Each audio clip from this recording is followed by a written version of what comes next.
Čus. Jsme na Labi, v Litoměřicích. Hej, příprava rybářská. Taky se bude nahazovat.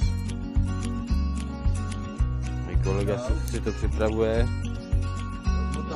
Rozmotávám. No, co dneska budeš chytat? Dneska zkusím banán s tím, s chobotnicí. A na druhém tak budu zkoušet na dipovaný kokos. Když to bude, tak to tam nechám, když to nebude, tak mám ještě královskou krevetu a chobotnici s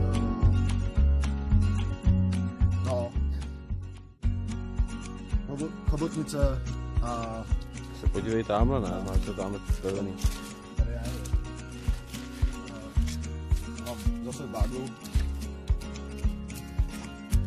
No a budeš zkoušet nějak zigrig? Čistě chytat, jenom jakoby na popku, nebo...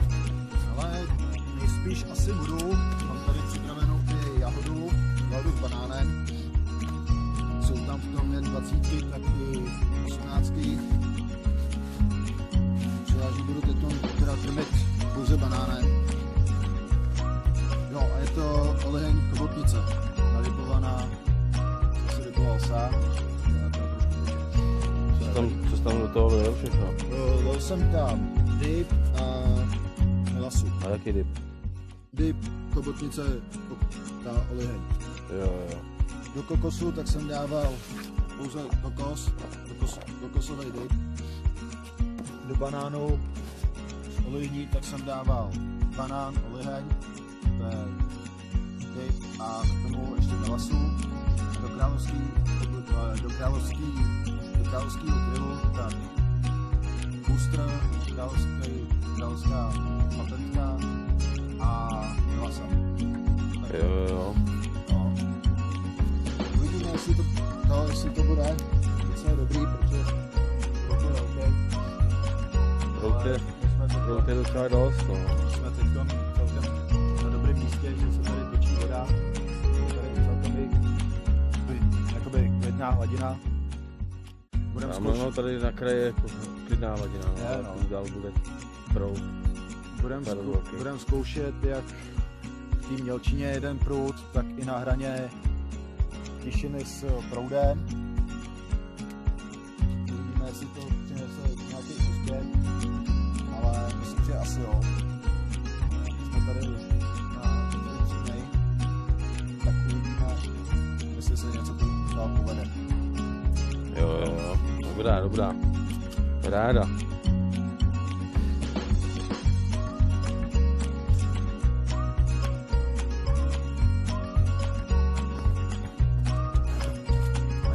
Počasí je vůbec krásně teplo. Kdyby tady nebylo to bahno, tak by to bylo možná lepší. No, ale co se dá to je jenom na kraji. Je na kraji. To bahno, takže... Ty krásný pozdvižení, když někdo bude běhat. Je tady celkem pěkný paničky. No, tak. Vám bude hučet. Hlavně tamhle po pivu, který se vadí krásně. No.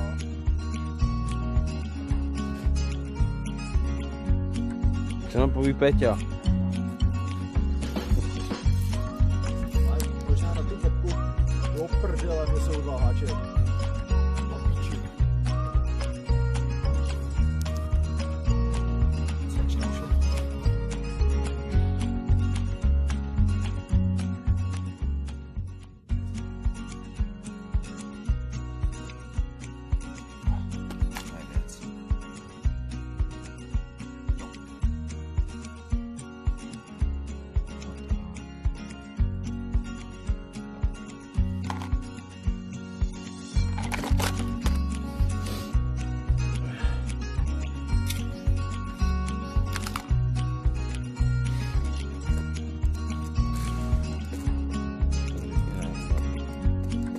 Dělám návazec s podmluvenou šnůrou. Je to značka od Fish. No, 35 liber. Gumovana je kvůli tomu, že vlastně se nezamotává tolik a vlastně drží líp u dna než klasická. Tohle se neomotávám tolikrát jak klasickou šňůrou. Omotávám toho tak 5krát kvůli tomu, že hodně zavírá ta šňůra. To pogumovaný. A vlastně líp se to i stáhne. Je to pevnější, když v tom je i trochu té gumy, té bužírky. Táhnu.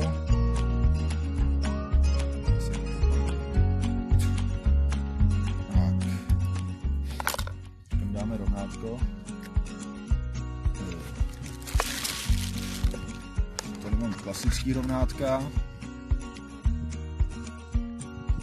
Nebo tady mám ještě jednej.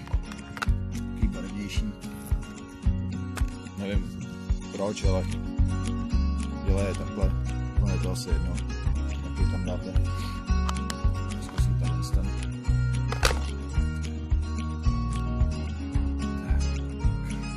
Nalíknu.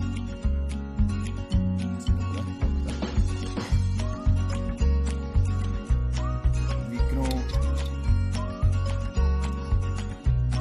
Trošku nasadím, aby to tam šlo. Jak se říká, kdo má, že ten jede. A vlíknu. Hromádku tam dávám kvůli tomu, aby vlastně, když tam dám boilies, tak aby vlastně to drželo furt tvar a líp se to pak zaseklo, když to vezme ryba, aby se to pak líp zaseklo do písku. Tak, musím dát kousek. Ne do kundího a do rybího. Do rybího, přesně. Do kundího by to šlo taky, ale to by muselo být teplo. Dám kousek.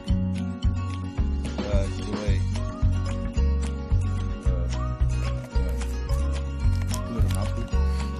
Druhýmu. Aby vám to nevypadlo z karabinky nebo kartíkem. To už mám aspoň navázaný, tu karabinku. Je to lepší, že se to zajistí s tím.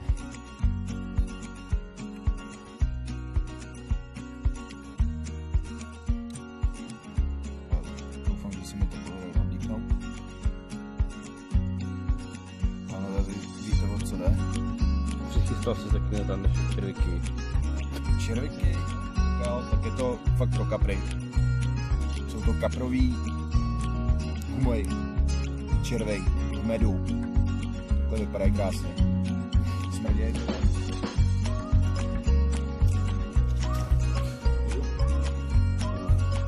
Navazený to mám. Takhle to vypadá v celku. To má vypadat. Měla být teda možná kratší šňůra, ale to nevadí. Na té řece tak by to teoreticky mohlo i vyjít s tím.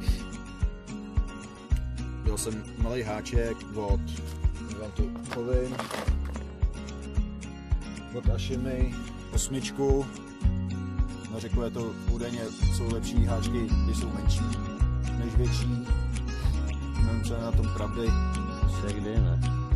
Právě převážně prý asi celkově je to lepší, kvůli tomu, že tady to je víc chytává, že ho chytávaná a takhle. A hlavně jsou ostrý. Jsou nový, takže dobrý. No a co bych vám k tomu ještě řekl, budu používat olovka 150, tohle je 70. Mám tady přichystanou, když tak i 250, kdyby to hodně táhlo. No, snad mi nepraskne vlasec, když to tam budu nahazovat. Takhle krásně to vypadá. Nějaký rybáři semhle dávají ještě na vlasec gumičku. Nevím, co je to dobrý. Stejně je to asi kvůli zamotávání, ale já jsem to přestával tam dávat a myslím, že je to daleko lepší, protože se mi to tolik nezamotává a hlavně líp to i pracuje.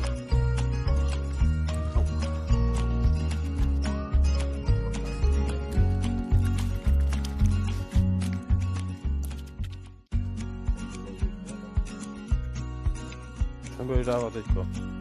Tohle na ten háček budu dávat asi ten banán, oliheň.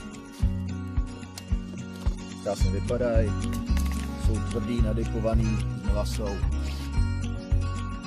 A na ten druhý tak budu dávat kokos. Dipovaný kokos, který voní úplně úžasně a chutná ještě líp. Můžu to úplně doporučit, dokonce jsem to ochutnával fakt bomba.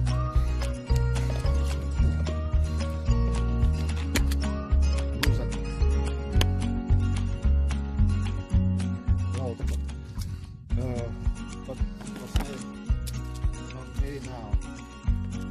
vlastně na zakrmení, tak tady mám banánový boilí. Jsou trošku víc radší. Takže v tom nezamíme. Tak. Budu dávat jenom jednu kouli, budu dávat dvě, protože ještě to je studená voda, které by budou opatrnější.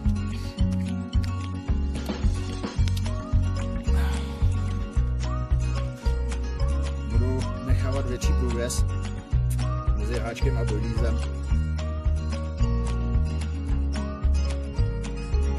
Protože když to dáte hodně blízko toho háčku, tak to má menší účinnost vůči zaseknutí a i intenzivitě. Takhle.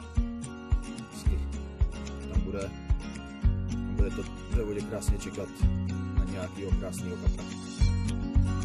Ale když se